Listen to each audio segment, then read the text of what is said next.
ರೀ ಶಾಲಿನಿ ವರ್ಮ ಅವರೇ, ಹೇಳಿ. ನೀವು ಬಿಡಿ, ಶ್ರೀಮಂತರು, ಆರಾಮಾಗಿದ್ದೀರ. ನನ್ನ ಥರನ ಬಡತನ, ಸಾಲದಕ್ಕೆ ಕಾಸ್ಟ್ಲಿ ರೋಗ. ಶ್ರೀಮಂತರಾಗ್ಬಿಟ್ರೆ ಸಮಸ್ಯೆಗಳು ದೂರ ಓಡೋಗ್ಬಿಡುತ್ತಾ? ಇರುವೆ ಗಾತ್ರದ ಸಮಸ್ಯೆ, ಆನೆ ಗಾತ್ರದ ಸಮಸ್ಯೆ. ಆದರೂ ದುಡ್ಡಿಂದ ಏನು ಬೇಕಾದ್ರೂ ಕೊಂಡ್ಕೋಬೋದು ಬಿಡಿ. ದುಡ್ಡಿಂದ ನೆಮ್ಮದಿನ ಕೊಂಡ್ಕೊಳಕ್ಕಾಗತ್ತಾ? ಅಷ್ಟೇ ಜೀವನ. ನೀನು ದೂರದಲ್ಲಿ ನಿಂತು ಅಂದ್ಕೊಳ್ತೀಯ ನಾನು ತುಂಬ ಆರಾಮಾಗಿದ್ದೀನಿ ಅಂತ, ಆದರೆ ನಿಜಕ್ಕೂ ನೀನೇ ಸುಖಿ. ದುಡ್ಡಿಲ್ಲದೆ ಹೋದರೆ ಅದೊಂದೇ ಪ್ರಾಬ್ಲಮ್, ಅದಿದ್ರೆ 108 ಪ್ರಾಬ್ಲಮ್. ಏನಾಯ್ತು ಪುಟ?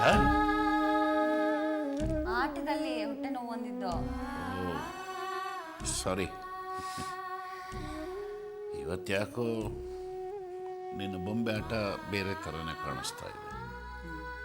ಈಗ ನಾನು ಹೊಟ್ಟೆ ನೋವು ಹೊಂದಿದ್ದಕ್ಕೆ ನೀವಿಬ್ರು ಅಲ್ಲಿಂದವ್ರು ಇಲ್ಲಿವರೆಗೂ ಓಡ್ ಬಂದ್ರಿ.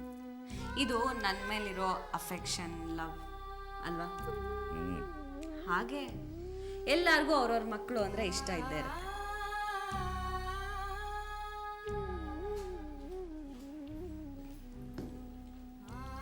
ಹೊರಡುವಾರ ಇಲ್ಲಪ್ಪ, ಆಟ ಅರ್ಧಕ್ಕೆ ನಿಂತೋಯ್ತಲ್ಲ, ನೀತಿ ಪಾಠ ಹೇಳಿದೆ ಅಷ್ಟೆ. ಆದರೂ ಈ ಶಾಲಿನಿ ಮನೆಗೆ ಬಂದ ಮೇಲೆ ನಾನು, ನಿಮ್ಮ ಅಜ್ಜಿ, ಸುರೇಶ, ಶಬರಿ, ಸುನೀತಾ ಇವರೆಲ್ಲ ಪೆಟ್ಟಿಗೆಗೆ ಸೇರಿಬಿಟ್ಟಿದ್ದೀವಿ. ಏನಿಲ್ಲ ತಾತ, ರೆಸ್ಟ್ ಕೊಡ್ತಾ ಇದ್ದೀನಿ ಅಷ್ಟೆ. ನೋಡ್ತೀನಿ.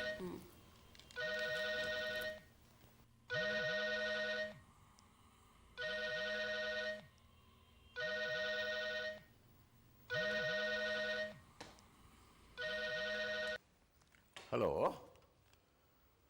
ಹೌದು. ಓ, ಮಾಲಾ ಅವರಾ? ಸುನೀತಾ ಇಲ್ಲೇ ಇದ್ದಾಳೆ, ಕೊಡ್ತೀನಿ ಅವಳಿಗೆ ಫೋನು, ಮಾತನಾಡಿ. ಶಾಲಿನಿನ? ಅವಳು ಇದ್ದಾಳೆ. ಅಲ್ಲ, ಸುನೀತಾ ಇದ್ದಾಳೆ ಅಂದು ಶಾಲಿನಿ ಹತ್ರ ಮಾತನಾಡಬೇಕು ಅಂತಿದ್ದೀರಲ್ಲ, ಕೊಡ್ತೀನಿ ತಡೀರಿ.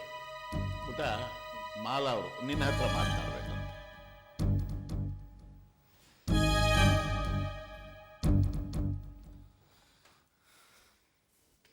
ಹಲೋ, ನಿನ್ನ ಫ್ರೆಂಡ್ ಜೊತೆ ಮಾತನಾಡಲ್ವಾ?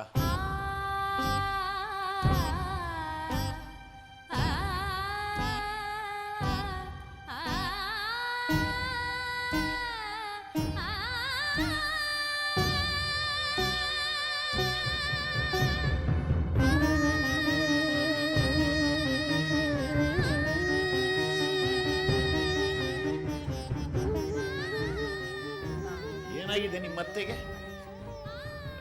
ಫ್ರೆಂಡ್ ಹತ್ರ ಮಾತನಾಡಲ್ಲ, ಹೊರಟಲ್ಲೇ. ನಿಮ್ಮ ಮಗಳಲ್ವಾ, ಅದಕ್ಕೆ ಹಂಗೆ. ನಿನ್ನ ನನ್ನ ಅಂತ ಕೂತ್ಕೋಬೇಡ. ಏನಂತೆ ಮಾಲಾ ಅವ್ರದ್ದು? ಅವ್ರಿಗೆ ಸೀದಾ ಮನೆಗೆ ಬರೋಕ್ಕೆ ಹೇಳು. ಹೇಗೂ ಸುನೀತಾ ಮನೇಲೇ ಇದ್ದಾಳಲ್ಲ. ಕೇಳಿಸ್ತಾ ಆಂಟಿ? ನೀವು ಮನೆಗೆ ಬನ್ನಿ, ಬರ್ತಾ ಹಾಗೆ ಶಾಲಿನಿನೂ ಕರ್ಕೊಂಬನ್ನಿ. ಇವತ್ತು ಬೇಡ ಶಾಲಿನಿ, ಇನ್ನೊಂದು ದಿವಸ. ಅಯ್ಯೋ, ಮತ್ತೆ ಪದೇ ಪದೇ ಅದನ್ನೇ ಹೇಳಬೇಡಿ. ನೀವು ಬನ್ನಿ, ಸುನೀತಾ ಮನೆಯಲ್ಲೇ ಇದ್ದಾರೆ ಹೇಗಿದ್ರು.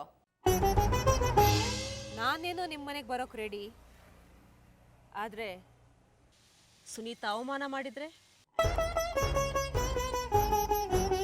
ಹರ್ಟ್ ಆಗೋ ಹಾಗೆ ಮಾತಾಡಿದರೆ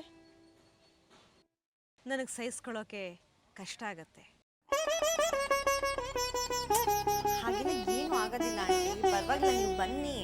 ಇವತ್ತು ಬೇಡ ಶಾಲಿನಿ, ಇನ್ನೊಂದಿನ. ನನಗೆ ನಿನ್ನ ಜೊತೆಲೇ ಮಾತಾಡಬೇಕು ಅಂತ ಅನಿಸ್ತು, ಅದಕ್ಕೆ ಫೋನ್ ಮಾಡಿದೆ. ಬಾಯ್. ಸುನೀತಾ ಹೇಳು ಫೋನ್ ಮಾಡಿದ್ದೆ ಅಂತ.